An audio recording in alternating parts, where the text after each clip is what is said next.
इस चर्चा में स्वागत है। आज हमारे सामने है मिशेल ओबामा की किताब द लाइट वी कैरी, और खास तौर पर हम उस पर आई एक समीक्षा को देख रहे हैं। जी।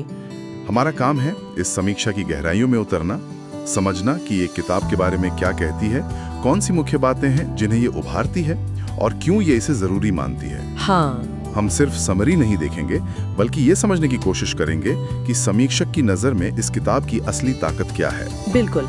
और ये समीक्षा देखिए सिर्फ किताब का परिचय नहीं है, ये दिखाने की कोशिश करती है कि कैसे कोई अपने तजुर्बों को, अपने अनुभवों को सबके लिए गाइडेंस में बदल सकता है। अच्छा। खासकर मुश्किल वक्त में।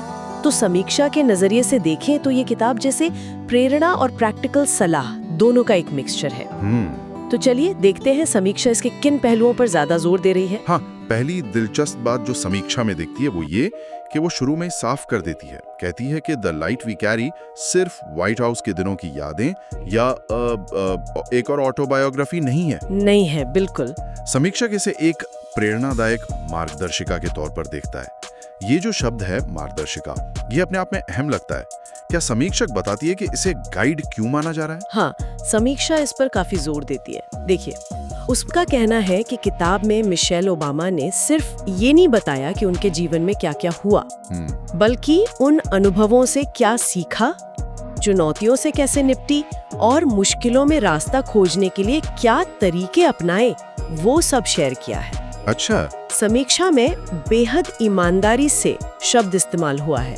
इसका मतलब शायद यही है कि किताब में सिर्फ सक्सेस की बातें नहीं है, बल्कि फेलियर, डर, अनिश्चितता, इन सब का भी खुलकर जिक्र है। हाँ, ये जरूरी होता है। और यही खुलापन इसे गाइड जैसा बनाता है, क्योंकि गाइडेंस तो अक्सर मुश्किल रास्तों पर ही चाहिए होती है ना। सही कहा। तो ये सिर्फ क्या हुआ नहीं, बल्कि उससे क्या सीखा और आप क्या सीख सकते हैं, इस पर ज्यादा ध्यान है समीक्षा के हिसाब से। बिल्कुल। समीक्षा में जिक्र है कि ओबामा के बचपन से लेकर व्हाइट हाउस तक की यात्रा, उसके उतार चढ़ाव सब इसमें शामिल हैं। क्या समीक्षा उन खास चुनौतियों पर थोड़ी रोशनी डालती है जिनका किताब में जिक्र है? जी बिल्कुल। समीक्षा कुछ खास चुनौतियों को हाईलाइट करती है जिन्हें किताब एड्रेस करती है। इनमें जैसे नस्लीय भेदभाव का सामना करने के उनके अपने अनुभव शामिल हैं। हाँ। वो अनुभव जो शायद पब्लिक लाइफ की चमक दमक में कई बार छिप जाते हैं। सही बात है। सामाजिक असमानता पर भी बात की गई है, और साथ ही पर्सनल लाइफ की मुश्किलें भी, जैसे कभी खुद पर शक होना, डर लगना या फिर जिंदगी में बैलेंस बनाने का स्ट्रगल। समीक्षा का इशारा यही है कि किताब इन मुद्दों को बस ऊपर ऊपर से नहीं छूती, बल्कि गहराई से उन भावनाओं और सिचुएशंस को दिखाती है जिनसे वो गुजरी। और यहीं पे शायद वो आंतरिक रोशनी, इंटरनल लाइट का आइडिया आता है जिसका जिक्र आपने शुरू में किया था। जी। समीक्षा इस पर काफी जोर देती दिख रही है। समीक्षा के मुताबिक ये आंतरिक रोशनी है क्या? कोई मिस्टीरियस शक्ति है या कुछ और? देखिए, समीक्षा जिस तरह से बताती है उससे लगता है कि ये आंतरिक रोशनी कोई जादुई चीज नहीं है। अच्छा। बल्कि हमारे अंदर जो गुण हैं, जो क्षमताएं हैं, उनका एक मिला जुला रूप है। समीक्षा इसे आत्मविश्वास, साहस और उम्मीद के मेल की तरह पेश करती है। आत्मविश्वास, साहस और उम्मीद। ठीक। हाँ। ये वो अंदरूनी ताकत है जो हमें मुश्किल हालात में संभाले रखती है, हमें गिरने के बाद उठने की हिम्मत देती है। समीक्षा बताती है कि किताब ये दिखाती है कि ये रोशनी हर किसी में होती है। हर किसी में? हाँ, बस उसी पहचानने और सहेजने की जरूरत है। ये बाहर के हालात पर डिपेंड नहीं करती, बल्कि ये हमारे अंदर का एक परमानेंट सोर्स है। यानी एक तरह की मेंटल और इमोशनल स्ट्रेंथ। एग्जैक्टली। समीक्षा ये भी बताती है कि किताब आत्मविश्वास, साहस और उम्मीद का संदेश देती है। क्या समीक्षा ये भी बताती है कि किताब इन गुणों को, इन क्वालिटीज को कैसे डेवलप करने का सुझाव देती है, खासकर जब डर या असफलता सामने हो? हाँ, समीक्षा इस पहलू पर खास ध्यान खींचती है।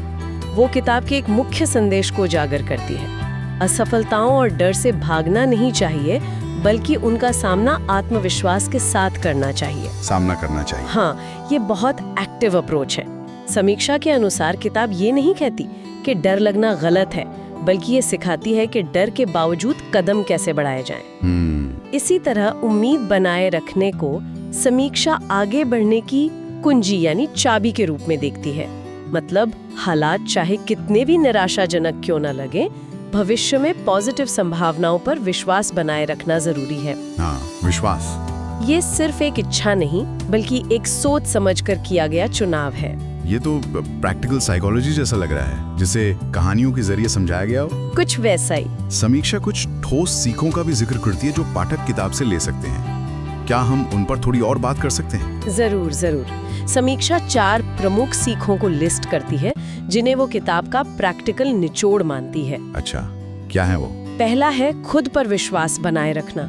समीक्षा बताती है कि किताब इस बात पर जोर देती है कि अपनी कीमत और अपनी काबिलियत को पहचानना कितना जरूरी है, खासकर तब जब बाहर की दुनिया हमें कमजोर महसूस कराने की कोशिश करे। हाँ, ये तो बहुत होता है। दूसरा है रिश्तों और आपसी सहयोग का महत्व।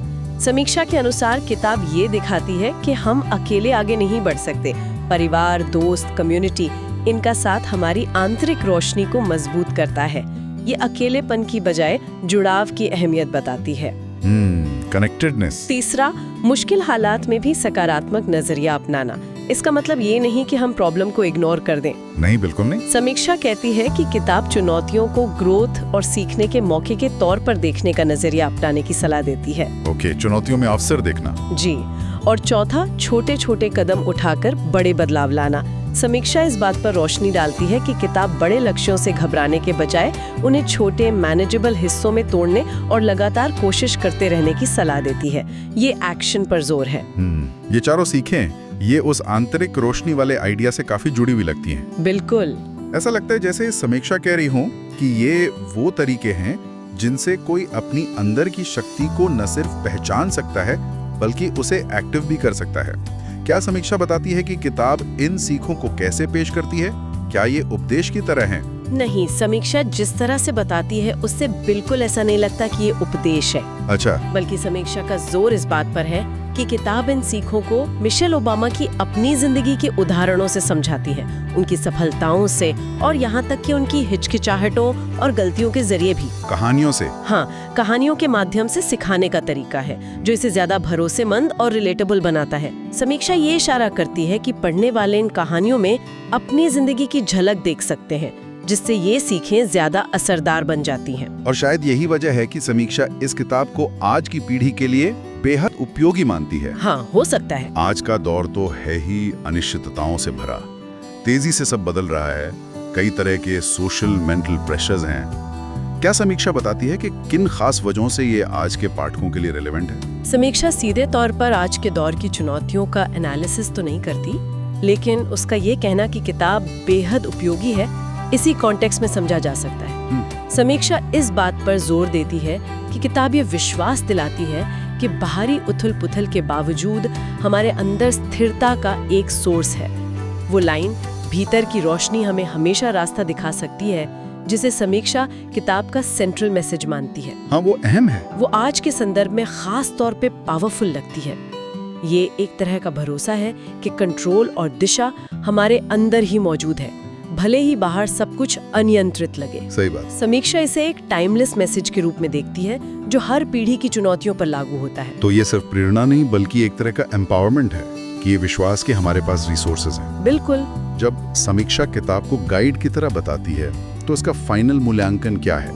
ये गाइड किस तरह की यात्रा के लिए है? समीक्षा के फाइनल एनालिसिस के हिसाब से ये गाइड जीवन की पूरी यात्रा के लिए है, जिसमें पर्सनल ग्रोथ और सोशल जुड़ाव दोनों शामिल है। अच्छा, दोनों चीजें। हाँ, समीक्षा किताब को सिर्फ सेल्फ इम्प्रूवमेंट तक ही नहीं रखती। उसका निष्कर्ष ये है कि मिशेल ओबामा अपने अनुभवों के जरिए ये दिखाती है कि जब कोई अपनी आंतरिक रोशनी, अपनी ताकत, अपने वैल्यूज, अपनी आवाज को पहचानता है तो उसकी जिम्मेदारी बनती है कि उसे सिर्फ अपने लिए ना रखे बल्कि दूसरों के साथ साझा करे। जी, दूसरों के साथ साझा करे। समीक्षा इस बात पर जोर देती है कि इस शेयरिंग से न सिर्फ व्यक्ति का अपना जीवन सार्थक बनता है बल्कि ये समाज पर भी पॉजिटिव असर डालता है। ये पर्सनल एम्पावरमेंट को सोशल रिस्पॉन्सिबिलिटी से जोड़ने का एक बहुत शक्तिशाली विचार है, जैसा कि समीक्षा पेश करती है। ये वाकई एक गहरा निष्कर्ष है, यानी अपनी रोशनी जलाना और फिर उसे फैलाना। बिल्कुल। तो इस पूरी चर्चा से ये साफ है कि ये समीक्षा द लाइट वी कैरी को एक मल्टी लेयर्ड किताब के रूप में देखती है। ये पर्सनल कहानी है ये प्रेरणादायक संदेश है और ये प्रैक्टिकल गाइडेंस भी है। हाँ, तीनों चीजें। समीक्षा के नजरिए से ये किताब पढ़ने वालों को न सिर्फ अपनी भीतरी शक्ति को खोजने के लिए प्रेरित करती है, बल्कि उसे दुनिया में पॉजिटिव बदलाव लाने के लिए इस्तेमाल करने का रास्ता भी दिखाती है। बिल्कुल सही कहा। समीक्षा इसे एक उम्मीद जगाने वाली और एक्शन लेने के लिए मोटिवेट करने वाली किताब के तौर पर पेश करती है। और इस पूरी बातचीत के बाद समीक्षा के एनालिसिस पर आधारित एक विचार सोचने पर मजबूर करता है। क्या विचार?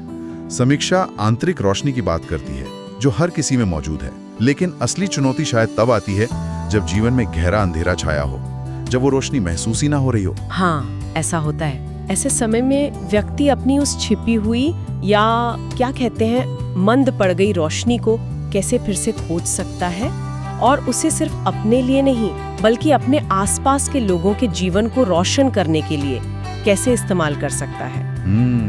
समीक्षा इसका सीधा जवाब भले ना दे, लेकिन ये सवाल पाठक के मन में जरूर छोड़ जाती है। ये वाकई एक महत्वपूर्ण सवाल है जिस पर सोचा जा सकता है। इस गहन विश्लेषण अगर आपको ये रिव्यू पसंद आया हो तो चैनल को लाइक, शेयर और सब्सक्राइब जरूर करें। और याद रखिए, स्टे हार्ड।